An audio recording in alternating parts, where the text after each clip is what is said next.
அனைவருக்கும் வணக்கம். 2026 சட்டமன்ற தேர்தலில் திமுகவோட தோல்விக்கும் தாவேக்காவோட வெற்றிக்கும் பல்வேறு காரணங்கள் சொல்லப்பட்டாலும் எல்லாரும் பொதுவா சொல்வது இன்ஸ்டாகிராம் புரட்சி.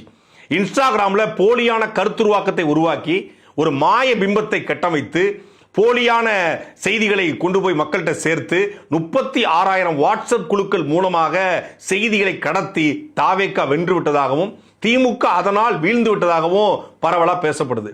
முதல் முறையாக திமுகவுடைய தேர்தல் மேலாண்மை பொறுப்பாளராக இருந்த சபரீசன் வேதமூர்த்தி பெண் நிறுவனத்தினுடைய நிறுவனர் நேற்று பெண் நிறுவனத்தினுடைய ஒரு அபிஷியல் ஸ்டேட்மெண்ட், ஒரு அதிகாரப்பூர்வ அறிக்கையை வெளியிட்டிருக்காரு. அந்த அறிக்கை என்ன சொல்றாருன்னா, இந்த தேர்தல் தோல்விக்கு பல்வேறு காரணங்கள் இருந்தாலும் பெண் நிறுவனத்தை குறிவைத்து பல ஊடகங்களில் செய்தி வருது. பெண் நிறுவனம் தொடங்கப்பட்ட காலத்தில் தொடங்கி பல்வேறு சமூக வலைதள டிஜிட்டல் பரப்புரைகளை மேற்கொண்டோம். நம்ம சரியா தான் பண்ணணும். நம்முடைய தலைவர் ஸ்டாலின் அவர்களே இந்த தேர்தல் துறையை அவர் தான் பொறுப்பேற்றுக் கொண்டு மக்களிடத்தில் நன்றி சொல்ல போயிட்டு இருக்காரு. இனிமேல் எல்லா கருத்துக்களையும் உள்வாங்கி கொண்டு நாம செயல்படுவோம் என்று பெண் நிறுவனத்திற்கும் திமுகவோட தோல்விக்கும் எந்த சம்பந்தமும் இல்லை என்று அவர் அறிவிச்சிருக்காரு. அதுதான் உண்மையா? உண்மையிலே திமுகவோட தோல்விக்கும் தாவேக்கா வெற்றிக்கும் என்ன காரணம் அப்படிங்கறதான் இந்த காணொளியில தெளிவா பார்க்க போறோம். பெண் நிறுவனத்திலிருந்து நேற்று ஒரு அபிஷியலான ஸ்டேட்மெண்ட் வருது. அந்த நிறுவனத்தினுடைய நிறுவனர் சபரீசன் வேதமூர்த்தி, திமுகவோட தலைமை குடும்பத்தினுடைய மாப்பிள்ளை சார் என்று திமுக அழைக்கப்பட்ட அவர் அறிக்கை போட்டிருக்கார்.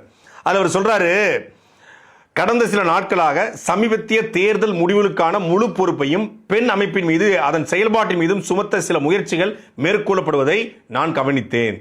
ஒரு ஜனநாயகத்தில் விமர்சனங்களும் பொதுமக்களின் ஆய்வும் இயல்பானவை, வரவேற்கத்தக்கவை என்றாலும் ஒரு பெரிய அளவில் அரசியல் முடிவை ஒரு காரணத்துக்குள் சுருக்கி பார்ப்பது சரியாக இருக்காது, ஏனெனில் அது உண்மையை பிரதிபலிக்கல அப்படின்னு சொல்லி அவர் அந்த பெண் எப்படிலாம் பணிச்சுன்னு சொல்றாரு. அதாவது ஒரு பெரிய அரசியல் முடிவை மாற்றத்துக்காக மக்கள் ஓட்டு போட்டதை பெண் நிறுவனத்தால தான் திமுக தோத்துருச்சு, திமுகவோட தோல்விக்கு பெண் தான் காரணம் அப்படின்னு சுருக்கிற முடியாது அப்படிங்கிறாரு. 2011 சட்டமன்ற தேர்தலில் எதிர்கட்சி வரிசையில் கூட இல்லாம 21 சட்டமன்றத்துக்குள்ள முடங்கி போன திமுக, கூட்டணியோட சேர்த்து முடங்கி போன திமுக 2021 சட்டமன்றத்தில் வெற்றி பெறுது. வெற்றி பெற்ற போது எல்லோரும் காட்டிய ஒரே ஒரு முகம் சபரீசன் வேதமூர்த்தி. அவர் தான் பிரசாந்த் கிஷோர் பேசி பிகேவை கொண்டு வந்து ஐபேக் டீமை கொண்டு வந்து மாமனாரை வெற்றி பெற வச்சிட்டாரு.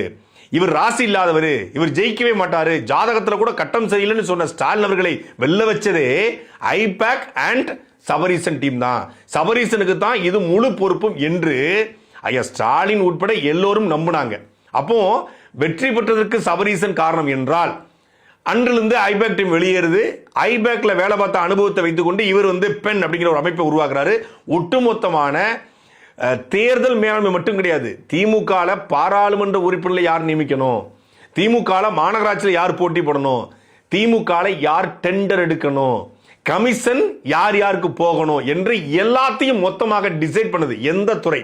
கனிமவளத்துறையா, போக்குவரத்து துறையா, மின்சாரத்துறையா, மதுவிலக்கு ஆயத்துறையா, 34க்கு மேற்பட்ட அமைச்சர்களை மொத்தமாக இந்த பாவை ஆட்டம்னு சொல்லுவாங்க. ஒரு ஸ்கிரீன் இருக்கும், பின்னாடி இருந்து 2 குச்சி வச்சு ஆட்டுவாங்க, வெளியே இப்படி அப்படி ஆடுறது மாதிரி காட்டும். அப்படி அந்த பாவை ஆட்டத்தில் இயக்கியதை யாரு? சபரீசன் தான்.